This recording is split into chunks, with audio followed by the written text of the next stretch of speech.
बिस्मिल्लाहिर्रहमानिर्रहीम। आज हम जिस नुक्ता नज़र पर बात करेंगे वो है वालिदैन की लड़ाई के औलाद के दिल पर नुकसानदेह असरात और फिर अदालती माहौल में बच्चों की शख्सियत का नाकाबिल तलाफ़ी नुकसान। बहैसियत वकील मेरे लिए बड़ा ही तकलीफ़ देह मरहला होता है जब बच्चों के वालिदैन के आपस के बेबुनियाद इख्तलाफात की बुनियाद पर एक दूसरे को वालिदैन सबक सिखाने के लिए अदालत का रुख करते हैं। फिर वो वक्त जल्द ही आन पहुँचता है जब अदालत उन वालिदैन के दरमियान उन्हीं के बच्चों को तकसीम कर रही होती है।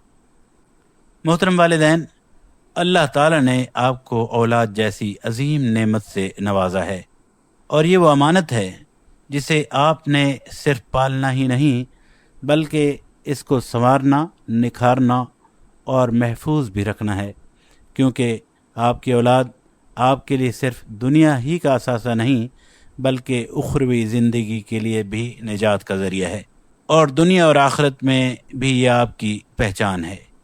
यही औलाद ही है जिसके लिए आप दिन रात मेहनत करते हैं, अपना सुकून, अपनी ख्वाहिशें, हत्ता कि अपनी नींद तक कुर्बान कर देते हैं ताकि आपकी औलाद बेहतर ज़िंदगी गुजार सके। आपके दिल में एक ही तमन्ना होती है कि आपकी औलाद खुश रहे, दुनिया और आखिरत में कामयाब हो और तमाम दुखों और परेशानियों से महफूज रहे और किसी की मोहताज ना हो। लेकिन अफसोसनाक अमर ये है कि आप उस वक्त ये सब कुछ भूल जाते हैं जब आप आपस के इख्तलाफात को इस कदर बढ़ाते हैं कि आप एक दूसरे के लिए सख्त दिल होने लगते हैं। आप ये नहीं जानते कि आपके रवैयों से निकलने वाले आग के शोले किस को जला रहे हैं। ये आप ही की औलाद ही है जो आपके रवैयों की भीड़ चढ़ती है। जी हाँ, वही औलाद जिसके लिए आप सब कुछ कुर्बान करते हैं। आप लड़ते हैं तो आपकी औलाद अंदर से टूटने लगती है। आपके बच्चे सहमे हुए रहने लगते हैं, जिस्म मुस्तरब रहते हैं और आपकी औलाद बेचैनी की एक ऐसी अनजानी कैफियत में मुब्तला होती है कि ज़िंदगी भर इससे निकलना मुश्किल हो जाता है। याद रखिए, वालिदैन का झगड़ा औलाद के दिल पर ऐसे ज़ख्म छोड़ता है जो ना आँखों को नज़र आते हैं और ना ही ज़बान पर आ सकते हैं, लेकिन दिल के सबसे नरम गोशे में गुस्सा, खौफ, बेजारी और महरूमी की शक्ल इख्तियार किए रहते हैं। आपको आगाह रहना चाहिए कि औलाद के सामने लड़ाई करना एक नफ्सियाती तशद्दुद है जो जिस्म पर असर तो नहीं करता लेकिन रूह को ज़रूर ज़ख्मी करता रहता है और आपके बच्चों के एहसासात या फीलिंग्स पर बुरे अंदाज में असरअंदाज होता रहता है। आपकी लड़ाई आपके बच्चों का न सिर्फ बचपन और एतमाद छीन लेती है बल्कि आपकी औलाद को मुस्तकिल तौर पर बेचैनी और खौफ की ऐसी कैफियत में धकेल देती है कि आपकी लड़ाई आपकी औलाद को जज्बाती तौर पर कमज़ोर कर देती है। ये वो कैफियतें हैं जो आपकी औलाद की पनपती शख्सियत पर हमला आवर रहती हैं, जिसका लाजमी नतीजा ये निकलता है कि आपकी औलाद बहुत सारी ऐसी सलाहियतों से महरूम हो जाती है जो ज़िंदगी में कुछ बड़ा करने के लिए ज़रूरी हुआ करती हैं। सवाल ये है कि क्या आपका झगड़ा इतना ज़रूरी है कि इससे आपकी औलाद की ज़िंदगी बर्बाद हो जाए? एक तरफ तो आप अपनी औलाद को हर लिहाज से कामयाब और बड़ा देखना चाहते हैं, तो आप अपनी औलाद को दूसरी तरफ कामयाबी के रास्ते खुद बंद करते नज़र आते हैं। क्या आपका गुस्सा, आपकी ज़िद और आपके मामूली नौइयत के अख्तलाफात इस कदर ज़्यादा अहमियत के हामिल हैं कि इनको परवान चढ़ाने के लिए आप अपने हाथों अपनी औलाद को तबाही के धाने पर ला खड़ा करें? आपको अपनी लड़ाई और अख्तलाफात की वजूहात को तलाश करके इनका सिद्दबाब करना होगा। याद रखिए, मियाँ बीवी के अख्तलाफात जब घर से बाहर निकलते हैं तो दोनों तरफ के करीबी रिश्तेदार खैर खाई और हमदर्दी के जज्बे से आपकी ज़िंदगियों पर ऐसा साइबर अटैक करते हैं जिनसे न सिर्फ आप बल्कि आपके बच्चे भी गैर शऊरी तौर पर इस अंदाज में ज़ख्मी होते हैं जिसका ज़िंदगी भर इलाज नहीं हो पाता। ये ज़ख्म आपकी मोहब्बत भरी घरेलू ज़िंदगियों को मुस्तकिल तौर पर इंतकामी नफ़रत में बदल देते हैं। जब इख्तलाफात और नफ़रतें बढ़ते हैं तो आप इनके हल की तलाश में अदालतों का रुख इख्तियार करते हैं।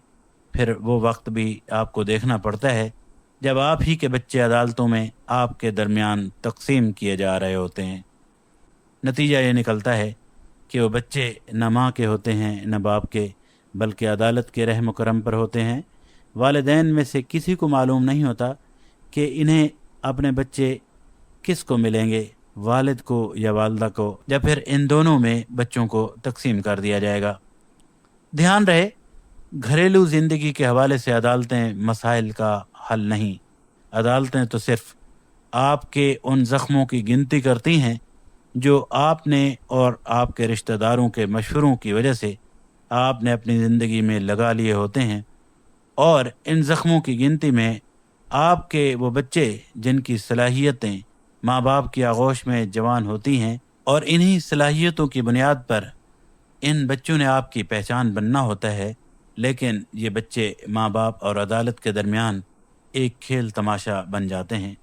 कुछ दिन माँ के पास, कुछ दिन बाप के पास, कभी अदालतों में कैदियों की तरह वालिद या वालदा से मुलाकात करते हुए। याद रखिए, ऐसे बच्चे अदालत में अपने आप को गैर महफूज, शर्मिंदा और खौफज़दा कैफियत से दो चार किए हुए होते हैं।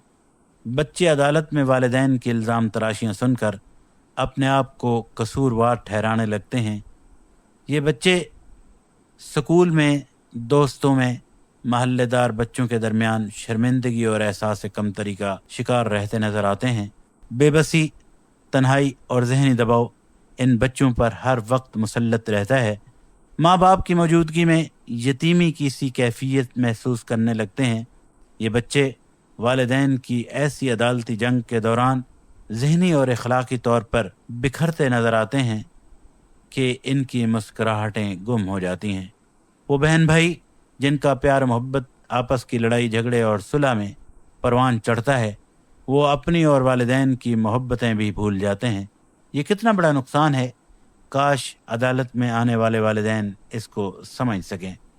बहैसियत एक वकील होने के मैं अपने तजर्बे की बुनियाद पर आपसे अर्ज़ करता हूँ कि अपनी नोक झोंक को इख्तलाफात में न बदलने दें, अपनी लड़ाइयों को ज़िद और अना की भीड़ न चढ़ने दें, अपनी लड़ाई झगड़े की ख्वाहिशों को अपनी औलाद की मोहब्बत के लिए कुर्बान कीजिए। अपने इख्तलाफात की तपिश को रिश्तेदारों से बचा कर रखें, वरना इन इख्तलाफात को हमदर्दी की आग में लपेटे जाने से कोई रोक नहीं पाएगा।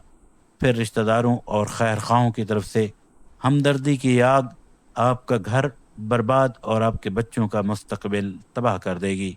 फिर भी अगर आप समझते हैं कि इख्तलाफात का हजम इतना ज़्यादा है और इनको सुलझाए बगैर गुजारा नहीं, तो फिर कुरान की रोशनी में आपको फैसले का सहारा लेना चाहिए। सूरह अन-निसा आयत नंबर 35 में अल्लाह ताला घरेलू ज़िंदगी के इख्तलाफात को ख़त्म करने के लिए उसूल वज़ा फरमाते हुए फरमाते हैं, व इन खिफ्तुम शिक़ाक़ बैनिहिमा फ़बअसू हकमम मिन अहलिही व हकमम मिन अहलिहा इन युरीदा इस्लाहन युवफ़्फ़िक़िल्लाहु बैनहुमा इन्नल्लाह काना अलीमन ख़बीरा। और अगर तुम लोगों को कहीं मियाँ और बीवी के ताल्लुकात बिगड़ जाने का अंदेशा हो तो एक हकम यानी सालिस मर्द के रिश्तेदारों से और एक औरत के रिश्तेदारों से मुकर्रर करो। वो दोनों इस्लाह करना चाहेंगे तो अल्लाह उनके दरमियान मुवाफ़क़त यानी सुलह की सूरत निकाल देगा। अल्लाह सब कुछ जानता है और बाखबर है। ज़रा नहीं, पूरा सोचिए, जब अल्लाह ही आपके दरमियान सुलह की सूरत निकालने की गारंटी दे तो क्या ख्याल है सुलह होने में कोई मामला बाकी रहेगा? बिल्कुल भी नहीं रहेगा। लिहाजा ख़ानदानी इख्तलाफात में मामले के हल के लिए अदालत का नहीं, कुरान हदीस का रुख कीजिए। अल्लाह ताला तमाम मामलात दुरुस्त फरमा देगा। अल्लाह ताला से दुआ है कि अल्लाह ताला हमें ख़ानदानी मामलात में कुरान और सुन्नत से रुजू करने की तौफीक अता फरमाए। मिलते हैं अदालती हालात से मुतल्लिक एक और वीडियो में। अपना बहुत सारा ख्याल रखिए। मुझे इजाज़त दीजिए। अल्लाह निगहबान। वस्सलामु अलैकुम वरहमतुल्लाह।